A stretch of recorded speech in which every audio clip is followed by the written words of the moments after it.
चक्कर में नाच देले सटके सुन लो कहानी भाई चाय बेचे वाला के कुर्सी के चक्कर में नाच देले सटके तो यारों के जिंदगी के साथ खेले वाला हवे चाय बेचे वाला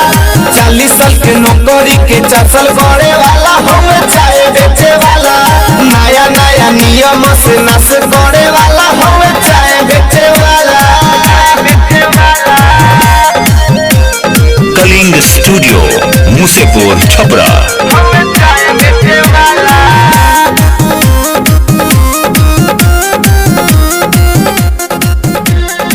पहले कोरोना के कोइले बहाना अपन रैली निकालस रोजाना पहले कोरोना के कोइले बहाना अपन रैली निकालस रोजाना तो आली जाली भाषण से मोह लेवे वाला हवे चाय बेचे वाला आरामी के जिंदगी के साथ खेले वाला हवे चाय बेचे वाला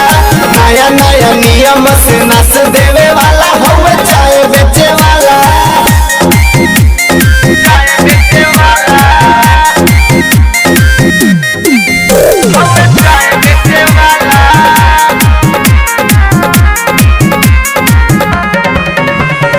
music by Mantu Mani.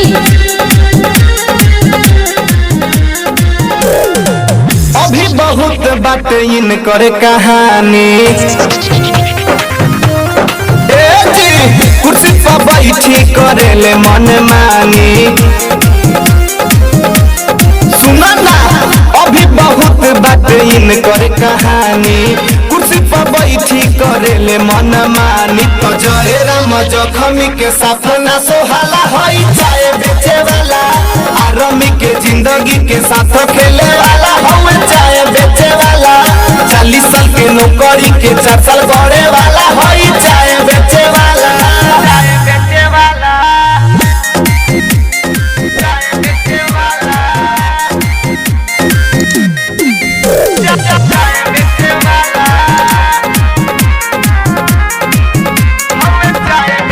Music by Mantu मनी। सुन लो कहानी भाई चाय बेचे वाला के कुर्सी के चक्कर में नाच देले सटके सुन लो कहानी भाई चाय बेचे वाला के कुर्सी के चक्कर में नाच देले सटके तो यारों के जिंदगी के साथ खेले